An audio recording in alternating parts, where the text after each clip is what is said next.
Yeah, dear student, today we can continue our business study class and our chapter going on is chapter 9, that is a small business. Clear? So in the previous class I gave you the introduction about the MSMED Act 2006. Today we are going to study the role of a small business in India. So small scale industries in India enjoy a distinct position in view of their contribution to the socio-economic development of the country. The following point highlight their contribution. Clear? So small scale industries accounts for accounts for 95% of industrial units.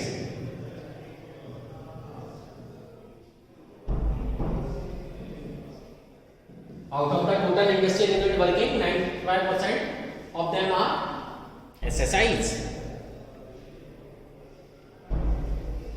Clear?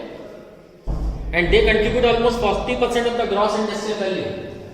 Clear? And contribution is 40% of gross industrial value and 45% of the total export and 45% of total exports. So it's a very big figure. So this shows there is a huge contribution of small scale industries in the economy of India. And it is the second largest employment provider. Second largest employment provider after agriculture. Clear? After agriculture, if any sector is there which is providing the largest employment, that is the SSI, small scale industries. They generate more number of employment opportunities per unit of capital invested compared to large industry. They are therefore considered to be more labor intensive and less capital intensive. This is a boon for labor surplus country like India. Okay? And they provide enormous variety of products. They provide enormous variety of products.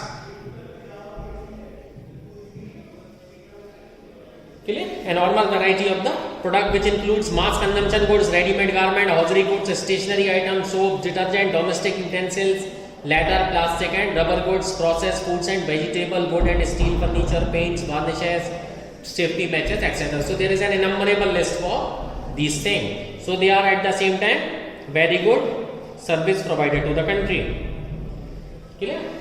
And at the same time, what they are doing? They are doing a balanced regional development. What they are doing is balanced regional development in the country. Clear? And provide ample opportunities. And provide ample opportunities for entrepreneurship. If anybody wants to do the entrepreneurship, it would be very easy for him. Clear? They are also enjoying the status of low cost production goods. They are also enjoying the status of low cost production goods. Clear? And due to the small scale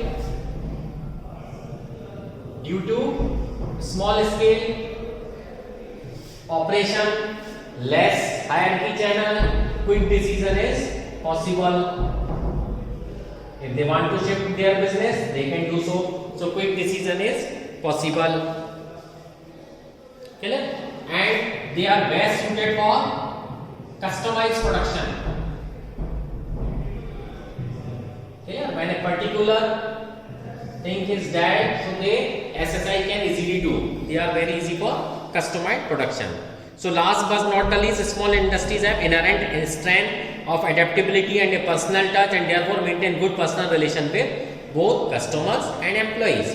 The government does not have to interfere in the functioning of a small scale unit. Due to the small size of the organization, quick and timely decision can be taken without consulting many people as in large size organizations. New business opportunities can be captured at the right time, thus providing healthy competition to big business, which is good for the economy. Okay? Now, I hope this thing is clear to you.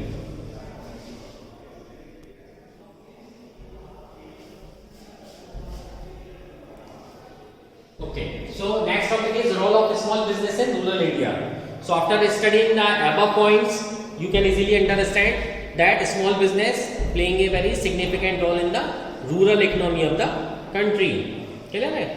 So previously what was understood that rural households in developing countries have been viewed as exclusively engaged in agriculture. Previously what was considered that rural sector is always involved in agriculture and jobs related to the agriculture product, agro-based jobs were there. But SSI have totally changing the scenario. The emphasis on village and small scale industries has always been an integral part of India's industrial strategy. More so, after the second 5-year plan, cottage and rural industries plays an important role in providing employment opportunity in the rural area, especially for traditional artisans and weaker section of society.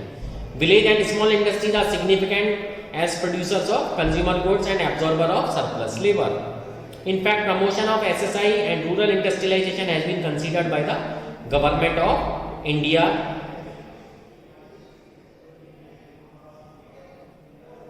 and has been governed as a powerful instrument for realizing the twin objective of accelerated industrial growth and creating additional productive employment potential in rural and backward areas. However, the potential of small industries is often not realized fully because of the several problems related to the size. We shall now examine some of the major problems that small business, whether in urban or rural, are encountering in their day-to-day functioning.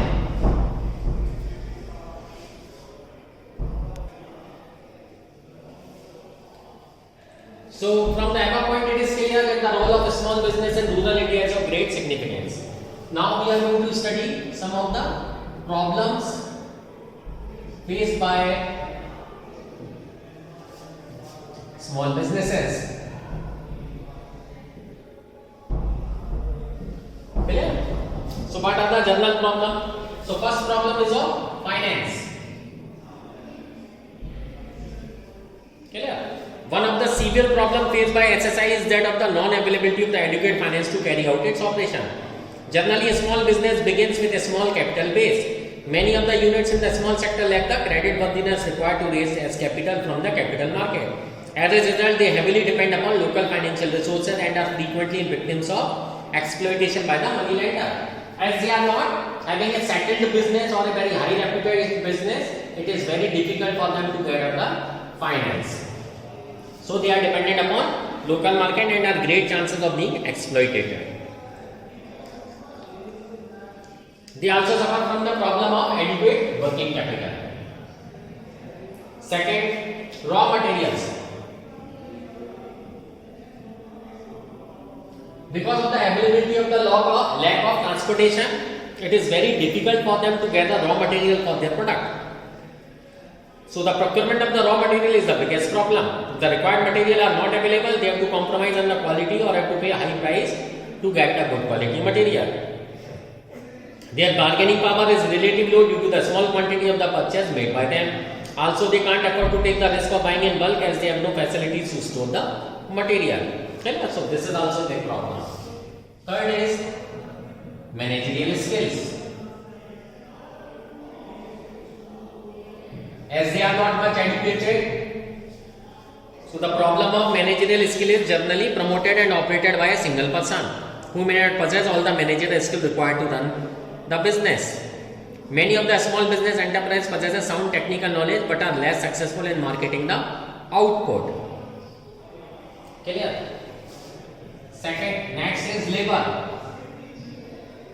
With the involvement of the fastest means of transportation, labor migration is very easy nowadays. Railways are very cheap. We are enjoying the cheapest railway. So because of that, labor migration problem is there. So it was very difficult for them to gather the cheap labor. Clear? Because they can't afford to pay a very high amount of the labor. So labor migrated. Again, this is a problem. Next and the biggest problem is of marketing of the goods. As they are residing in rural area, they are not having adequate packing facilities, not having much contact with the agents lying in the city. So it is very difficult for them to market their product. So marketing is again a very big problem. Next is quality. So many small business organizations do not adhere to the desired standard of the quality. Instead, they concentrate on cutting the cost and keeping the price low. They do not have adequate resources to invest in quality research and maintain standards of their industry. Nor do they have the expertise to upgrade the technology. So this is also again continuous maintenance of the quality is again a very big problem. Clear? Next, capacity utilization.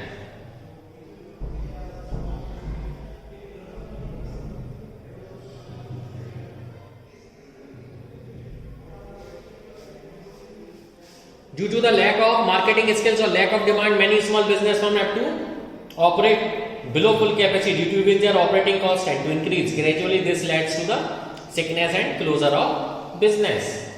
Clear? Next is technology.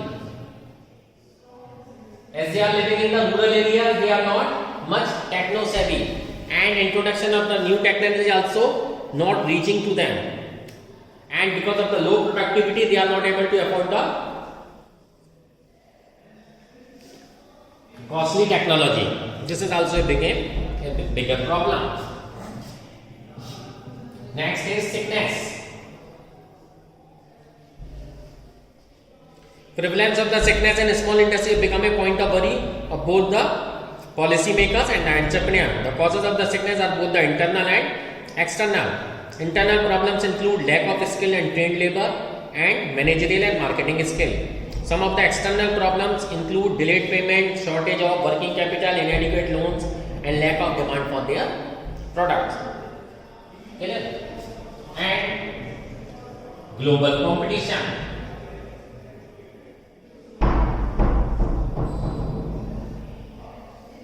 Global competition.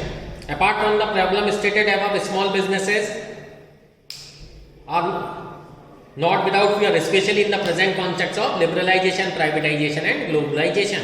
Policies being followed by several countries across the world. Remember, India too has taken the path since 1991. Let us look into the idea that a small business feel threatened with the onslaught of global competition. Competition is not from medium and large industries but also from multinational companies which are giants in terms of their size and business volume. Opening up of the trade result in cutthroat competition for small scale units. It is difficult to withstand the quality standard, technological skill, financial credit worthiness, managerial and marketing capabilities of the large industries and multinationals. There is a limited access to the markets of developed countries due to the strict requirement of quality certificate like ISO. So these are certain major problems which are faced by small scale business. I hope this is clear to you. If you have any doubt, you can feel free to message me in the next class. We will carry with certain more topics. Thank you.